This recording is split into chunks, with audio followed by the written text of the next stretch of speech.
Good day, gentle people of the internet.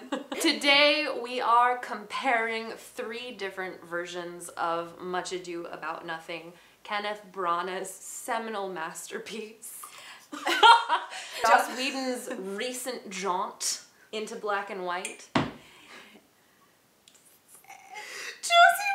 Rourke!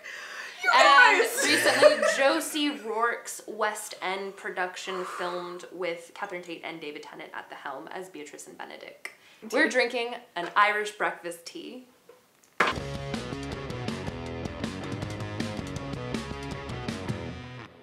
Shakespeare is fun because like the text is the same every time, but directors interpret it really differently to tell the story they think the play is telling. The character of Beatrice specifically has a lot of different gender connotations, the way that she performs being a woman. Catherine Tate as this she felt gangly, she had a sort of... She's in like overalls a lot. She's like a loud, brash, smoking, drinking woman. Yeah, There's it's nothing not even delicate about her. Not wacky Aunt Beatrice. Yes. But Thompson's way of playing is very gentle, it's very feminine, and that's partially to do with the period. What Beatrice is permitted in terms of her gender expression. Yeah, because overall I'd say Beatrice's wit is a sort of like gentle thing that almost everyone except Benedict gets to enjoy. Whereas Tate, it really feels like a social anxiety that she's like, I'm just gonna put this out there because I'm not really sure about this and you can take it or leave it. And some people do leave it. When she has the moment where the prince proposes to her, and that's often played as, in the Branagh version, you have He's sort of like, oh, you know, I would marry you. He's joking, and she gently is like, okay, but... I know, but that wouldn't work out. In the Rourke version, you have the prince being very earnest and serious, and you have Beatrice... putting her foot in mouth. It's like putting her whole champagne glass into her mouth. And that moment for me becomes the centerpiece of this play.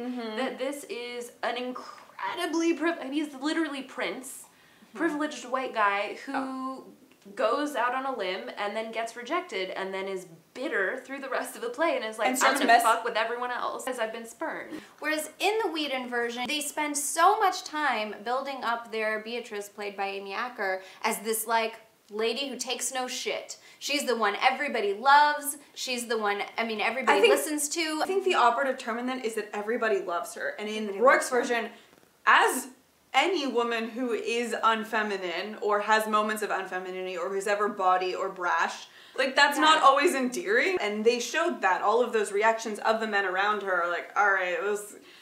And that's she's at it again! Yeah. Various versions of Hero in this are also interesting because you have the very stereotypical version of Hero in Branagh's version, who's the sort of mild, very feminine, she really very introducing Kate Beckinsale is what. And she was lovely and everything that you would, sort of stereotypically think of Hero. I'd say the same for Whedon. And then you have Whedon's version, and he was also introducing an actress playing Hero that had never had a role in a film before. She was an extra in The Avengers. Then you get Rourke's, who's mean girl extraordinaire. And she doesn't speak because she can't get a word in edgewise with Beatrice, which makes sense. Which makes her a little bitter and gives her just a kick of enjoyment from when they play with Beatrice's when she and the maid are talking. We're gonna mess with her. She's less like, oh, a baby bird is landing on my finger, and she's like, oh, we're gonna mess with my cousin. Like it's my turn. It's my turn. It's like the little ding comes on her smile, and it's so good. As a result, you earn that she doesn't fall to pieces in the moment when they accuse her. She's in shock that this is happening to her, but she doesn't, she never crumples. The hero disgrace and whether or not that makes sense in the text. How to make sense of that. Because in a modern setting... Either America as the Whedon version is set, or UK as the Rourke version is set. Like both of those have a situation where you're talking about a modern day, modern day man in a modern suit, could have been yesterday, and like vitriolically yelling at his daughter for being accused, not even for having sex, but for being accused of having sex. I think this is a story about sexism and privilege and how all of these privileged men can basically take advantage of powerless people in that way. It's sport for them. Yeah. Because it's sport for the prince and Leonardo and Claudio when they're talking about putting Benedict and Beatrice together, but it's also sport for Don John and Borachio and Conrad when they decide to fuck with that plan. Like, it's all just for fun, and it's these men's idea of fun playing these with noble people's men. lives. Yeah. Men are afraid that women will laugh at them, and women are afraid that men will kill them. And that's the play. So to sum up, I guess the Josie Rourke version changed my life. Read, elect, supply with an army. I would supply hero with an army. Which hero? I would support Josie Rourke's Mean Girl, clearly. I would supply her with an army. I feel like she could lay waste to all of the horrible men in her life. Well, I would like to read David Tennant Benedict's really dumb love poetry.